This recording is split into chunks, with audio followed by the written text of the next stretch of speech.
Beberapa wilayah tanah air sudah memasuki musim penghujan, termasuk wilayah Jabodetabek. Terlihat dalam beberapa hari terakhir, sejumlah kawasan Jabodetabek ini diguyur hujan dengan curah yang begitu besar. Badan Meteorologi, Klimatologi, dan Geofisika telah merilis analisis iklim terkait perakiraan cuaca pada musim hujan 2024 di Indonesia. Informasi ini disampaikan melalui data perakiraan musim hujan 2023 hingga 2024 di Indonesia. Bahkan di tahun 2024 ini akan terjadi puncak musim hujan. Pada kondisi saat ini, lingkungan dalam keadaan kurang baik seperti banyak genangan air, sampah, dan kotoran berserakan, terutama setelah hujan. Sehingga hal ini menjadi ancaman gangguan kesehatan mengingat terdapat penyakit yang muncul saat musim penghujan. Selain itu, akibat perubahan suhu membuat daya tubuh seseorang menjadi tidak stabil dan lebih mudah terserang penyakit. Hal ini dikarenakan saat musim hujan tubuh lebih mudah terserang penyakit akibat perubahan suhu pada lingkungan. Saat musim hujan, jenis mikroba akan lebih mudah berkembang biak dan mudah masuk ke dalam tubuh manusia. Daya tahan tubuh yang tidak sehat semakin membuat bakteri dan virus berkembang hingga menyebabkan penyakit. Tubuh harus waspada terhadap serangan penyakit yang datang saat musim hujan. Berikut beberapa penyakit yang mengintai saat musim hujan. Nomor 1, influenza. Influenza adalah penyakit pernapasan menular yang disebabkan oleh virus influenza yang dapat menyebabkan penyakit ringan sampai penyakit berat. Gejalanya yaitu rasa tidak enak badan, demam, rasa pegal linu, lemas, lesu, bersin-bersin, dan terasa nyeri otot-otot sendi. Virus ini menyebar melalui cairan tubuh seperti ingus ataupun air liur yang dapat ditularkan melalui mulut, hidung, ataupun tangan yang menyentuh benda terkontaminasi. Secara global, diperkirakan 1 miliar orang menderita influenza setiap tahun. Bahkan 3-5 juta kasus diantaranya akan berkembang menjadi kasus berat. Dengan beban kasus paling tinggi ditemukan pada kelompok risiko tertentu yaitu anak, lansia, dan penderita penyakit kronik. Di Indonesia diperkirakan angka insiden infeksi saluran pernapasan akut berat terkait influenza berada pada rentan 13 hingga 19 per 100.000 populasi. Insiden tertinggi terjadi pada anak kelompok usia 0-4 tahun, yakni 82 hingga 114 per 100.000 populasi.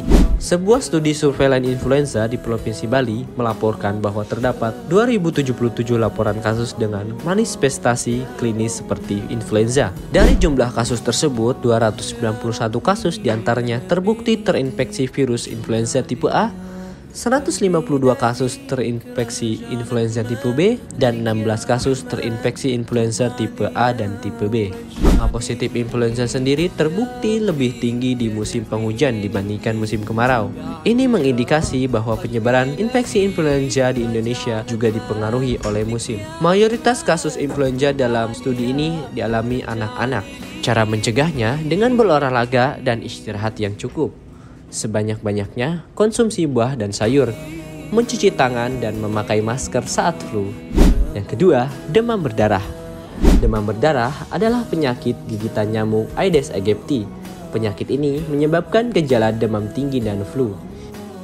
Jika tidak ditangani dengan tepat, demam berdarah beresiko mengancam nyawa. Penyakit akibat gigitan nyamuk Aedes aegypti yang sering terjadi di musim penghujan saat perkembangbiakan nyamuk meningkat.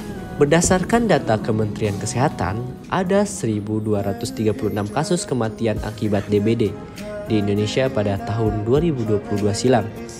Jumlah ini melonjak hingga 75% dibandingkan pada tahun sebelumnya yang jumlahnya 705 kasus kematian. Jika jumlah penderita DBD sebanyak 143.184 orang, maka dapat kita ketahui jika angka kematian akibat penyakit tersebut di dalam negeri sebesar 0,68% pada tahun 2022 silam. Sebanyak 63 kasus kematian itu didominasi oleh anak berusia 0-14 tahun. Cara mencegah penyakit demam berdarah yakni melakukan 3M+, menguras bak mandi, menutup tempat air, dan memanfaatkan barang bekas serta melakukan PSN, pemberantasan sarang nyamuk. Yang ketiga, diare. Penyakit diare adalah gangguan pencernaan yang ditandai dengan buang air besar encer sebanyak 3 kali atau lebih dalam sehari. Penyebab diare adalah mengonsumsi makanan yang terkontaminasi bakteri, virus, atau parasit. Diare merupakan salah satu masalah kesehatan yang umum di Indonesia, terutama pada bayi dan anak-anak. Diare biasanya berlangsung tidak lebih dari 14 hari. Namun, pada sebagian kasus, diare dapat berlanjut hingga lebih dari 14 hari. Diare umumnya tidak berbahaya dan sembuh dengan sendirinya. Namun, jika tidak ditangani dengan tepat, diare tidak berkunjung membaik atau malah memburuk dan menyebabkan dehidrasi, gangguan elektrolit, hingga kerusakan ginjal. Riset Kesehatan Dasar 2018 menyebutkan prevalensi diare untuk semua kelompok umur sebesar 8% dan angka prevalensi untuk balita sebesar 12,3%. Sementara pada bayi, prevalensi diare sebesar 10,6%. Untuk menjaga kesehatan serta mencegah infeksi saat musim penghujan, sebaiknya seseorang menjaga imunitas dengan mengonsumsi makanan bergizi dan seimbang serta menjalani pola hidup yang sehat.